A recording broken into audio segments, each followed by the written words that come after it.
इख्तिदार के लोभी नहीं है।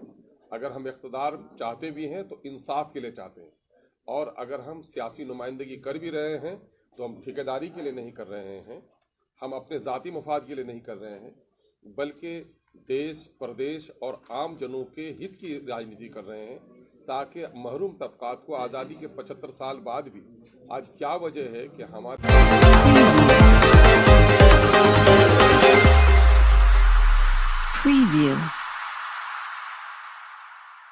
तमाम अजला के जिम्मेदारों को बुलाया गया है ताकि अपनी पार्टी की मजबूती के साथ मिंबर साजी की मुहिम को आगे बढ़ाएं। और इस वक्त बिहार में जो कुछ हो रहा है दलितों के साथ, अक़लियतों के साथ, पिछड़ों के साथ, उसके इंसाफ की लड़ाई लड़ने में अपने कदम को आगे बढ़ाएं। आवाम को बेदार करें कि हुकूमतें बदलती हैं लेकिन मेरे मसाइल को हल करने के लिए कोई संजीदा नहीं है। आज अक़लियतों के मसाइल मुँह खोले देख रहे हैं बिहार में। अक़लियतों के बच्चों की तालीम का मसला हो, उनकी नौकरी का मसला हो, चाहे उनकी सियासी नुमाइंदगी का मसला हो, उसकी समाजी हैसियत हो, उनके जान व माल और इज़्ज़त व आबरू की तहफ़्फ़ुज़ का मसला हो, या उर्दू का मसला हो, या अक़लियत से जुड़े हुए दूसरे मसाइल हों, इन मसाइल पर हुकूमतें संजीदा नहीं हैं। यही वजह है कि बिहार में ज़रूरत है इस वक्त कि तमाम तर पार्टियों, बिरादरियों ने, इलाके ने अपनी अपनी एक जमात खड़ी कर ली है। इसलिए ज़रूरत है बिहार में कि महरूम तबकात का, वंचित लोगों का एक समूह तैयार हो, और बिलखुसूस मुस्लिम माइनॉरिटी के लोग जिनको हर महात पे नज़रअंदाज किया जा रहा है, उनके मसाइल की आवाज़ सियासी ऐवानों में उठे। उसके लिए हम लोगों ने अपनी मेंबर साजी मुहिम को बड़ी मजबूती और तवानाई के साथ बिहार में शुरू किया है, और हम चाहते हैं कि आप लाखों लोग हमारे मेंबर बने और MIM का पैगाम पहुँचाएँ कि हम दूसरे लोगों के तरह सिर्फ इख्तिदार के लोभी नहीं हैं। अगर हम इख्तिदार चाहते भी हैं तो इंसाफ के लिए चाहते हैं, और अगर हम सियासी नुमाइंदगी कर भी रहे हैं तो हम ठेकेदारी के लिए नहीं कर रहे हैं, हम अपने ज़ाती मफाद के लिए नहीं कर रहे हैं, बल्कि देश प्रदेश और आम जनों के हित की राजनीति कर रहे हैं, ताकि महरूम तबकात को आज़ादी के 75 साल बाद भी आज क्या वजह है कि हमारे उन लोगों को, जो लोग गाँव में रहते हैं, जो लोग हाशिए पर हैं, उसको आज तक इंसाफ नहीं मिल सका है। तो असल ये है कि हम पूरी तवानाई के साथ इंसाफ दिलाने के लिए पूरी एक मुहिम का आगाज़ किए हुए हैं। उसी के लिए आज ये हमारी मेंबर साजी का फॉर्म है, जिसको हम लोग दो उपचुनाव में जो रिजल्ट आया उसके बाद सोशल मीडिया पर लगातार आप पर इल्जाम लगा कि आप बीजेपी की मदद कर रहे हैं, एक नई टीम आप बना करके फिर अगले चुनाव की तैयारी में है। इसका मतलब यही है ना कि अगर हम सियासी गलियारों की बातों में आपसे सवाल पूछें तो बीजेपी की बी टीम बड़ी होगी, यही बात है। देखिए, कौन क्या कहता है हम उसकी परवाह नहीं करते। मैं तो समझता हूं कि ज़मीर अगर जिंदा है, हया बाकी है अगर, तो ये कौन लोगों के जुमले हैं? ये जुमले अगर दूसरे लोगों के हैं जिन लोगों का कोई वजूद नहीं है तो उसके जुमले पर तवज्जो मत दीजिए। बिहार के गठबंधन का अगर है तो बिहार के गठबंधन को पूछिए कि बिहार में 17 सालों तक बीजेपी को दूध पिलाकर, अपने गले से लगाकर RSS के बातिल नज़रियात को, ख़तरनाक और नापाकीज़ा नज़रियात को बिहार में स्थापित करने का प्रयास किसने किया? मैं समझता हूं कि बीजेपी की बी टीम अगर कोई है तो गठबंधन में दाखिल है। आज गठबंधन उसके साथ है। MIM बीजेपी की बी टीम कैसे हो सकती है? MIM की एक रोशन ताबनाक तारीख रही है कि MIM ने हैदराबाद से अपना सफ़र शुरू किया है। हैदराबाद में जाकर देख लिए, अक़लियतों को, दलितों को इंसाफ दिलाने के लिए और फ़िरका परस्तों के पंजों को मड़ोड़ने के लिए जो लोग सांप्रदायिक शक्ति और बीजेपी के नज़रियात को फैला रहे हैं, उसकी पूरी तरदीद करने के लिए कोई एक आदमी पूरे मुल्क में अगर मजबूती के साथ खड़ा है, उसका नाम बैरिस्टर सैफुद्दीन अवैसी है।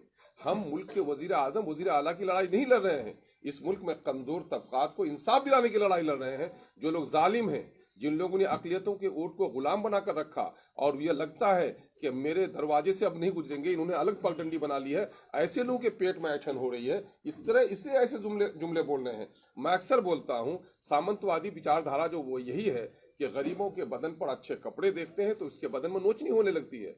जब मुस्लिम माइनॉरिटी के दरमियान में लीडरशिप उठकर खड़ी हुई है तो मिटाने का कोशिश भी किसने किया? आपने देखा नहीं? बीजेपी के लोगों ने अगर हमारी मस्जिदों को तोड़कर खुशी मनाई है तो यहाँ के लोग हमारी क़यादत को तोड़कर खुशी मना रहे हैं। तो बीजेपी की बी टीम तो वो लोग होंगे जो लोग अक़लियतों को ऊपर उठने नहीं देना चाहते हैं, अक़लियतों के मसाइल को दबाना चाहते हैं। जो लोग अक़लियतों के मसाइल के लिए लड़ रहे हैं, ऐसे लोग जिनको कहे राहत, तो बहरहाल ये उनके जुमले हैं, जालिमाना जुमले हैं। वो नहीं चाहते हैं कि अक़लियतों के दरमियान में कोई तवाना आवाज़ उठे। इसी वजह से बौखलाहट की बुनियाद पर वो ये बात कह रहे हैं। जिनके पाँव तले ज़मीन खिसक रही है वो इस तरह की जुमलेबाजी कर रहे हैं। हम उनके इस जुमले की कोई परवाह नहीं करते हैं। हम अपने मंजिल की तरफ रवां दवा हैं। मतलब आरएसएस और गठबंधन दोनों के खिलाफ है ना जी, आपने कहा कि आरएसएस का डर दिखा रहा है, मतलब कि आरएसएस से डरना सही नहीं है। यकीनन नहीं डरना है, मुकाबला करने की जरूरत है। और इस देश से जिनको भी मोहब्बत है उन तमाम तर लोगों को अमन के क़याम के लिए लड़ना है। और नफरत की सौदागरी जो लोग करते हैं उनके खिलाफ लड़ाई लड़नी चाहिए। मतलब मुसलमान अब महागठबंधन की ओर नहीं जाएंगे, एआईएमएम की ओर अब जाएंगे या नहीं जाएंगे मैं वो नहीं, मैं तो ये कहूंगा मैं अपने करीब लाऊंगा। वो तो आप आरोप लगाते हैं कि आप वोट काटने की राजनीति कर रहे हैं। मैं आज सुनिए, मैं ये कह रहा हूं कि ये कोई आवाम नहीं लगाती है, ये वो लोग लगाते हैं जिन लोगों ने अक़लियतों का वोट लेकर उनके तकदीर को काटा है, उसके नस्लों के साथ नाइंसाफ़ी की है। पता है, अगर हिम्मत है, अगर आप गठबंधन के लोग ये मुझे कहते हैं कि मैं वोट काट रहा हूं, तो 15 साल हुकूमत रही है समाजी इंसाफ की और 17 साल हुकूमत रही है इंसाफ के साथ तरक्की की। अगर हिम्मत है तो वाइट पेपर जारी करें कि इन 32 सालों में मुसलमानों के वोट तो इनको मिले, लेकिन मुसलमानों को नौकरी क्या मिली, सियासी हिस्सेदारी क्या मिली, वजारत में क्या हिस्सा मिला। अगर हिम्मत है तो वाइट पेपर जारी कर दें।